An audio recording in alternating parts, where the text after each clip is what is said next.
Hey guys, thanks for coming back to my channel. Today's message is very simple but very deep.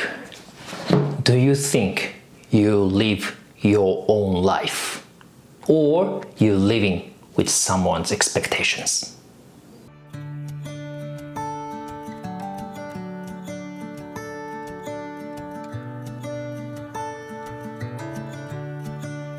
So today I want to talk about the beautiful idea from the college to be disliked. I'm really happy to read this book. I finished the Japanese version and I'm still keep reading the English version again because it's better to more explain to everyone. But this is such a beautiful book, and it talk about the philosophy and how you become the true happiness your own.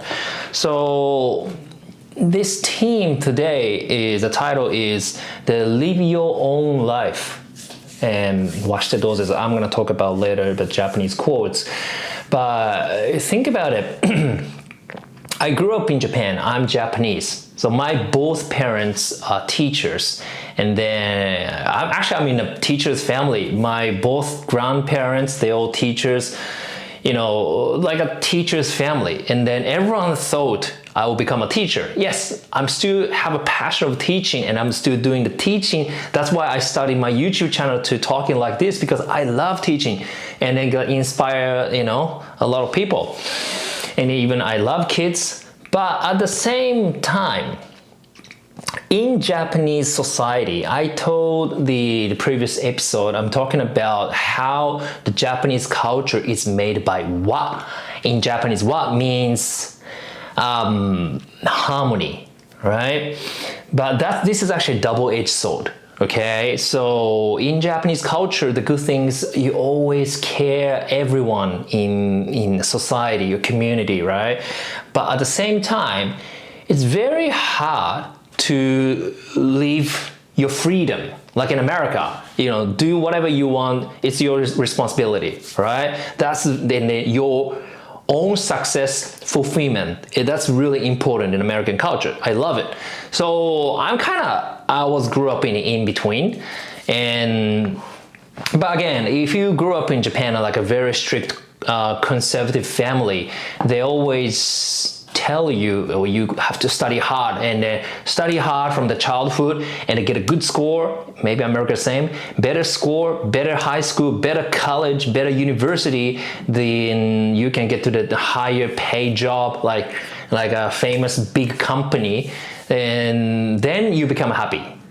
But of course, it's maybe yes, but maybe not. It's like a part of it. But the point is, if you decide, okay, I want to study, this is my goal, I want to become a doctor, I want to become a teacher, yes, that's beautiful, that's perfect, keep going for it. I'm happy, you have that kind of strong vision and that's the motivation you want to study, that's great. But most of the time, if you grew up in Asian parents, maybe you can more understand. You might leave someone's expectations, because if you study harder and if you get a better score, you make someone's happy. You want to see more parents smile. Your dad may more happier, and your mom get more happier. But is that really what you want? So here's the thing. So this book is made by the Japanese philosopher and teacher, and who studied Adlerian psychology, which is great because how he broke it down is not just about Adlerian psychology, but also from the Japanese culture perspectives. That actually really helps me to understand more. And in the middle of the section, the very important message of this book is that you have to separate your task. So your own task, your parents' task different. So once you are born in this life as a baby, you start breathing and crying, the baby born, right? Your survival is started from 1 second you came to this world. You have to cry, you have to chase the mom to make sure you get the milk, you have to make some warm cuddle or anything you need from your mom, your dad, your parents, or anyone from the community. You have to take some action, otherwise you cannot survive. So which means even as a baby, once you be born, you started your own tasks. And then back to the study. So even if your mom or parents, your dad said, oh, you have to study hard. But the thing is, they are not living your life. So even if you success in what they give to you, and if you success in the rail, you know, like a train, the rail they give to you, okay, this is rail number 1, just go straight and you'll be success. Tokyo University, happy. That, and if you don't go to the Tokyo University, everyone's fail. Really? Of course, it sounds a bit funny, but that's the most of people think in Japan, right? So if you can separate your tasks, even like, for example, when I was reading this book that came up, one of my favorite, I want to talk this one more deeply in another episode. One of my favorite anime, 12 Kingdoms. One of the scene, Yoko, the main character, she's a high school girl. She all of a sudden transferred to the alter universe of looks like an ancient China, and then all the monsters and all the spirits of all the fantasy magic powers. And then during the war, there's so many things happen. It's a completely crazy alter, like a fantasy universe. And then she had to survive. She's just a high school girl, and then she experienced so many bad things, and then she start anxious she can believe this person or not, because there's so many betrayal, and then someone tried to take her to the slave, become a slave, or you know, try to manipulate her, and then she should kill this person when she take advantage in the moment, or so many things happening. But towards the end, she found someone believe me, trust me or not, actually it doesn't matter. The truth is, I want to, so this is actually I message, I want to trust someone, that's why I believe him. Even he betrayed me, that's his issue. So now she's actually separating the tasks already, because that's actually how she wants to live. That's all this behavior that's make herself to be happy, and that's a fulfillment. So whenever the turning point is, she decide her own life, which means she doesn't looking for the face. The parents, she actually same thing. They're similar with me. Grew up in Japan, strict parents, and then you always be happy face, but this is a fake face, fake smile, like acting, right? Fake smile. And in Japanese society, and then everyone said, hello, how are you, teacher? I got a high score. Yes, ma'am, I did the highest score in the classmate. Yeah, I cook a dinner for you, dad. Always make some fake face, but you are not living real life. Then the Yoko, of course, she went to the alter universe. That's totally different story. She has to survive in the fight against the monsters, or like, you know, not a monsters, but yeah, so many spirits or the magic spells. It was like a Lord of the Rings, you know, like ancient China version of it, like super world. But she still feels she has to grow herself to how to survive in this new situation. And then actually she reflects her real life in Japan as a high school girl. She noticed actually she didn't live her own life. So deeper thought is the separate the task is, I think, really important. And then I want to give the one Japanese course today, which one of my favorite philosophy teacher when I was at the university. I really love his class, and then he gave us this word. All right, so I show you how to read this. 和して同ぜず。和して同ぜず。So this is the quote. So last episode I told you guys, so wa means Japan. So this is how you write wa. And then if you go to the Japanese restaurant, we call washoku. Maybe you heard maybe 1 or 2 times washoku. Wa means Japan. Shoku means food. So Japanese food is washoku, right?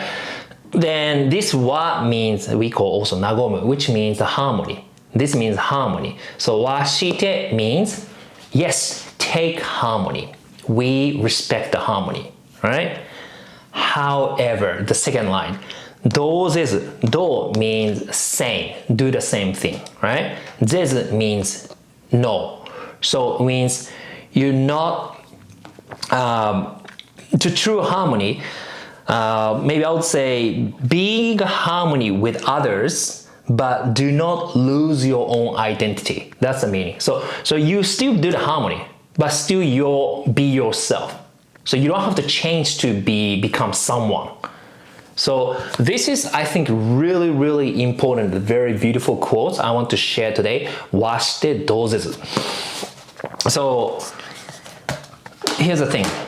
Even like a Yoko, the 12 Kingdoms, the high school girl's story, even if you go to the alter universe, you have to face someone tough situation, still she can be harmony, how to maybe communicate kindly, you know, but at the same time, she never lose her own identity at the same time. Like for example, how to communicate with her parents. Well, since she moved, she like a black hole. She goes to the alter universe. She never got a chance to go back to Japan anymore towards the last episode. I'm not sure about the after the episode, but the thing is, you can still communicate with someone in a different culture. You can get some harmony, like how I live in America, how I live from Japan, how I live in a Western country. The culture background is so much different, and there's so many different diversity background people are there, and you have to adapt. But at the same time, I don't lose my identity as a Japanese, as an actor, as a filmmaker. And I have a passion for creativity. I have my Zen, you know, what I love about Zen culture and all these stuff. I don't have to give it away. I still keep my own identity within the harmony. I think that's the most beautiful part, how you become fulfillment of the happiness. Because live your life, so back to the original topic, do you really live your own life? If you're always looking for someone's expectations, parents or teachers or your friends, but the final decision is always you, because this is your life. So be harmony with all these people around you, because still they're your friends. They want to support you. Even parents, they want to support you. That's why they might sometimes like a harsh moment happening. They have to scold you, please study, study, study. Yes, because they still want you to become happy. So they think the study is one of the options to you become happiness. But now the generation era is now different. Like if you don't go to the university, study on YouTube and then become a billionaire with your business success, of course gonna be happen. Like, you know, the now era is different. The point is separate your task. But that's this book says. But I want to add extra things is washite dozezu.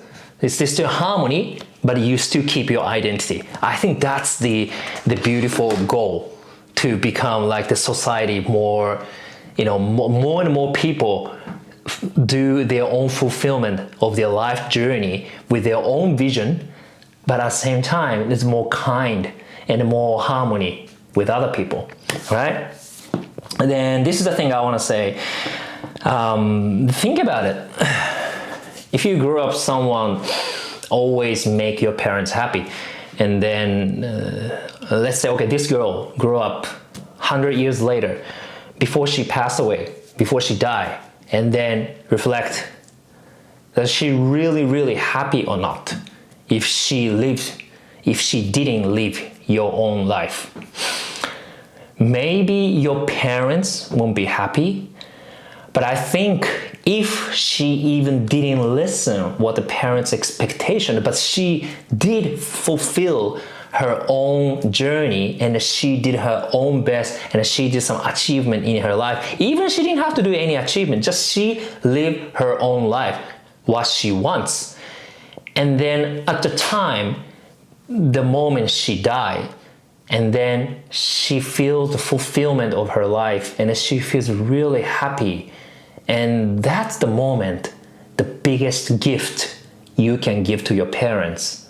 Because if your parents will be mostly rewarding, I think that's the moment. When you die, of course, your parents won't be there most of the time. But when you die,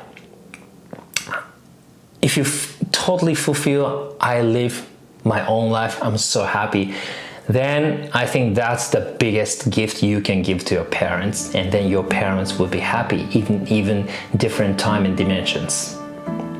All right, so that's the message. So I hope today's message encouraged you to take a step to even the small one, something you can start living your own life. So thank you for watching, and see you in the next episode. Bye.